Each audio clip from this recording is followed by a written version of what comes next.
How is it that we find ourselves surrounded by such complexity, such elegance? The genes of you and me, the genes of you and me, are all made of DNA. We're all made of the same chemical DNA. We're all made of DNA. Hello, you're listening to DNA Today, a genetics podcast and radio show. I'm your host, Kier Deneen. DNA Today informs you on what's happening in the genetic world. During my broadcast, I educate you, the public, on genetic and health topics through event coverage, news stories, book movie reviews, and interviews. Guests include genetic counselors, researchers, doctors, patient advocates, and professors. Joining me today is Dr. Andrew Urey. He is the CEO and founder of ActX, which is one of the leading companies in electronic health record integration genomic decision support, which we'll get into what that means. He previously founded and was CEO of the first commercial electronic medical record company, Practice Partner. He's also the co-founder of one of the leading practice-based research networks, PPrNet. And Dr. Urey helped found and was twice the vice chair of the Electronic Health Record Association. And he's a graduate of Stanford Medical School. Thanks so much for coming on the show. Thank you. So let's start out with what an electronic health record is for those that may be in the dark. So an electronic health record is software that doctors use to store your medical record. So nowadays when you see a doctor, they usually have a computer. It's running software from a variety of vendors, and that's called electronic health record software. So it stores the notes from your visit, the problem list, your medications, your vital signs, your lab tests, and so forth. And when did we start using electronic health records? Well, they began a long time ago, but it really widespread use only happened in the last 10 or 15 years.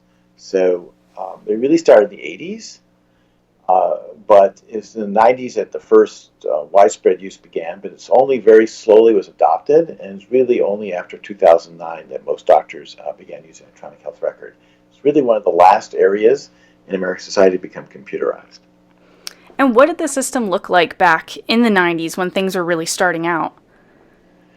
So when they were starting out, it wasn't necessarily a graphic user interface. A lot of them were character-based interfaces, and typically we're storing the basics of progress notes, prescriptions, and lab tests, and so forth. And they shared a lot in common with what we see today, but today you have more sophisticated products with a lot more features. And what was your personal experience in being a founder of kind of this technology and system of just really being it there from the beginning of the kind of field of this? Well, it was an interesting experience because when we started out offering electronic health records, which was called electronic medical records back then, we used to go to shows where doctors, like doctors' conferences, and show what we were doing. And early, your typical doctor would say, you can't do an electronic medical record. It's not possible to do it. And so you would have to start off by saying, no, it is possible to put your electronic medical record on a computer, and then you would show them, do a demonstration. They go, well, I guess it is possible. So I'm familiar with markets which are inevitable, meaning eventually almost every doctor uses electronic medical record. But when you start off, particularly in something like medicine, people may start off by telling you it can't be done. And you have to go through a whole process where people accept it. And when doctors would say to you, oh, you can't do that, what were their reasons for that? Did it just seem too much like sci-fi and future to them, or did they have specific concerns for introducing this new system? Well, the reason they thought you couldn't do it is they regarded medical data as too complicated to easily put in the computer. I mean, they understood that you could graphics of a patient, and they began using billing, using computers for billing fairly early on in the 80s and 90s. And back in the 90s, they really widely adopted using computerized billing systems. But they thought that something about electronic medical record they felt made it much harder. A combination of progress notes and vital signs and problems and medications. And they just thought it was too hard and too complicated, and that it wouldn't be usable and that computers couldn't store it. They were incorrect, but that's how they felt. And do we have a standard today for electronic health records? Is there kind of one system, or is there multiple? What are we looking at? Well, today there are multiple systems. There are many more electronic health record vendors than there are things like word processors or spreadsheets. And so there are many different companies that make electronic health records.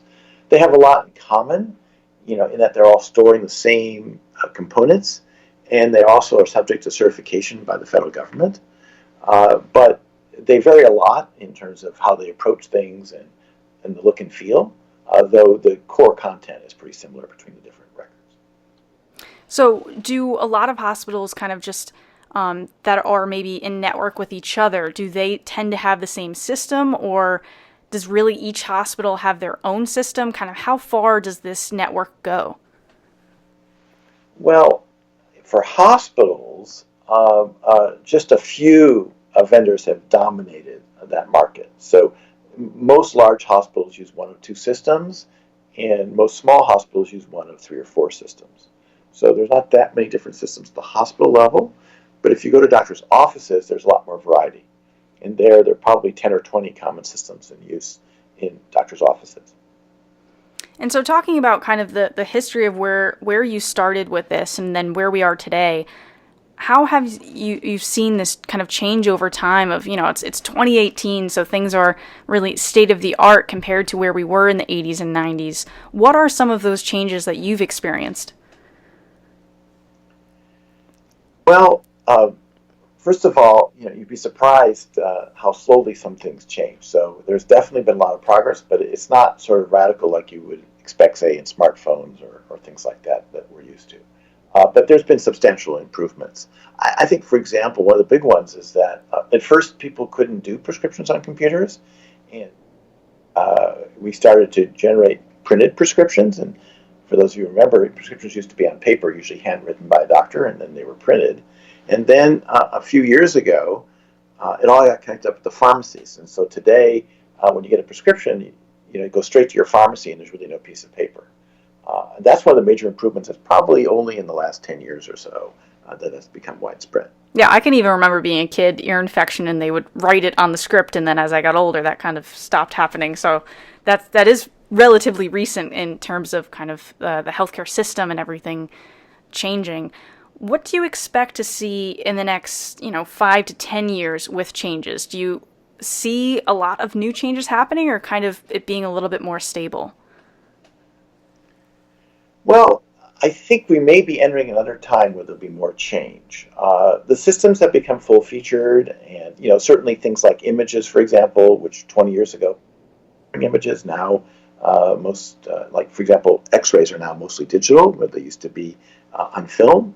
As an example how things have changed. But I'd say I think the next 5 or 10 years is going to bring more decision support. One of the issues has been helping doctors use all this data, and why most electronic health records do provide help for preventive medicine and drug interactions. They don't provide as much help as you might think to the doctor in terms of giving advice. Now, frequently doctors don't need advice because they know what they're doing, and it's pretty obvious what to do. But there are whole areas where doctors could use help, and I think computers are going to become much better at giving it to them in a way that is useful. And so this is kind of a feature that your current company, ActX, is looking at in terms of integrating electronic health records with this genomic decision support. Can you kind of explain what that phrase genomic decision support means? Sure. Let me just start off by saying that genomics and genetics is an area which has had an explosion in medical knowledge since 2003, in which the cost of genetic testing has probably fallen 100,000-fold, and our medical knowledge has really greatly increased. But it's the kind of knowledge that's particularly hard for doctors to use because they can't learn it like they would a normal lab test. So, for example, if you're anemic, I know your hematocrit is 30, and I know what that number means. I know what to do. But if I get a result like RS1742A, which means lower the dose of a drug by 50%, no human can remember that when there's tens of thousands of items like that. And so it needs a computer to help. And up to now, that information has largely been given to doctors in an electronic piece of paper. It's called a PDF. So they basically get a long report covering just a couple medications or a couple genes that tries to explain what it means, and usually doesn't tell them what to do either, and so they're supposed to know. And that doesn't scale to where genetics is, where I have almost 20,000 genes, probably around 5,000 of those will be eventually medically important, and probably today at least 500 to 1,000 are already important. And so what ActX is doing, because electronic health records really don't have any place today to store genetics, is to provide a service that they can build into the electronic health record that makes it easy for the doctors to use genetics as they see you. And so what does that mean in practice? It means, for example, each time they write that prescription, which is going to go electronically to your pharmacy, in background, before they finish writing it, the medication can be checked against your genetics. And if because of your genetics, a drug's not going to work for you, or maybe it's going to cause a major side effect for you, the doctor would know about it before they finish the prescription so they could make a change. Other areas would be, now this is more rare, probably 1 in 30 of us today, have a serious actionable medical risk, and the doctors can be alerted inside the electronic health record about risks, and these are risks where there's something you or the doctor can do to help mitigate that risk. So that's for an example. And it also means building a live genomic profile into the chart. And so we enable electronic health records, which today really can't deal with genetics except as pieces of text or a piece of paper, essentially, that's electronic, to fully use the power of genetics. And so with this, you're really looking at, you kind of gave an example of pharmacogenomics, of saying, all right, let's look at your genetics and look at your alleles and your mutations and see which drugs would interact with you positively, negatively, and so you're kind of able to more give a personalized medicine approach to patients by having doctors have that information and guiding them to give a prescription that would really work for that specific patient. Yes, I think that's a good summary. In essence, up to now, medicine's been very trial and error when it comes to medications. As you know, when a doctor gives you a medication, they almost always say, let me know if it doesn't work, or let me know if you have a side effect. And what pharmacogenomics means, it's not for all drugs, but for certainly many drugs. The doctor will know in advance whether a drug's going to work for you or whether it's going to cause a side effect. And that sort of helps with personalization and is really a real difference approach. And as we learn more, our knowledge is going to expand, and we're going to know more about many more medications and variants. But we already know today quite a bit, and so it's useful today. And so this really is helping doctors be able to figure this out, because there is just so much in terms of, we use the phrase big data because there's so much to kind of sort through, and doctors tend not to have as much time to do that research component. So your company is really kind of helping to expedite the process. Yeah, I think that's a good summary. I mean, it's not possible for a busy physician or clinician to go and research everything every time they see a patient. They're under a lot of time pressure, and there's a lot they have to do in a visit, and an important part of it being talking to you and paying attention to the patient, and they can't be up looking things all the time. And what we do is we make it so they don't have to do that. The information is there when they need it, and they know it's up to date. Another aspect of kind of genetic testing in this that I wanted to pick your brain on is direct consumer genetic testing, or as some people know, home genetic testing from companies like 23andMe or Ancestry. It's really caught the public's attention. Oprah listed it on her favorite things of 2017, and so it's very much in the media. Can you kind of explain what the different areas offered by these types of tests are? Sure. So you're right. There's a lot of TV ads about genetic testing today, and it focuses on a couple of areas. The most common one today is Ancestry, so knowing where you're from. For example, Ancestry.com and 23andMe both offer Ancestry testing. The 23andMe goes a little further and offers some traits, which is sort of information about sort of educational or entertainment things, and then some medical information. For example, they tell you about a few of your risks, and they tell you about what's called carrier status, or things that you might pass on to your children. And so that's where direct-to-consumer is today. Mostly Ancestry, but some traits and now some medical. And so your company also offers similar genetic testing. Can you get into what those types of tests are and how your process is a little bit different from, say, 23andMe and Ancestry? The difference between ActX is doing it in our test, which is a broad test as compared to 23andMe and Ancestry, is that it requires a doctor to order it, and it's a collaboration with your physician. So our test covers about 600,000 markers, which includes drug genomic interactions or pharmacogenomics, actionable risks, and carrier status. Those are things that you might pass on to your children. But it's done in collaboration with your doctor, and so they get a medical version of it built into their electronic health record. And you as a patient also get to see it in sort of patient language. But most of the actions you want to take based on genetics require a physician. Only a few of them you can do without a doctor, and so it's important to have collaboration with your physician. Also, Ancestry, of course, doesn't do anything medical, and 23andMe is quite limited in what it can do medically, so it can't do medication, and it has limited carrier status. So it's sort of a different approach. One is a more medical collaboration with your physician approach, so the patient also has full access to their data, as compared to a direct-to-consumer approach, where you get information, but there's a lot, you can do it directly without using a doctor. And so with having the doctor involved in the process, I'm sure this helps patients' understanding of, once they are receiving this test, of what it actually means, because you're saying that you're not only giving a doctor a record of it, but you're also giving a patient a record of it in patient language, which is so important, and I'm really impressed by that, because with 23andMe and Ancestry, I think they kind of try to do that, but they miss it a little bit, because looking at those, it doesn't exactly explain sometimes of, oh, this is a carrier status and what actually that means. As you said, you could pass something along to your children, or what it means to have a mutation in a certain gene, such as BRCA. It doesn't mean you're going to have cancer. It means you have an elevated risk and things like that. So it's very cool to hear that your twist on this, and that you're still having an expert involved in the process so that the patients really understand what's happening. Yeah, I think that's a good description. We involve both the physician or doctor and the patient, and we regard things as a collaboration. And because of the FDA regulations, we're able to provide a lot more information to both than, say, 23andMe and Ancestry, who are limited by the FDA.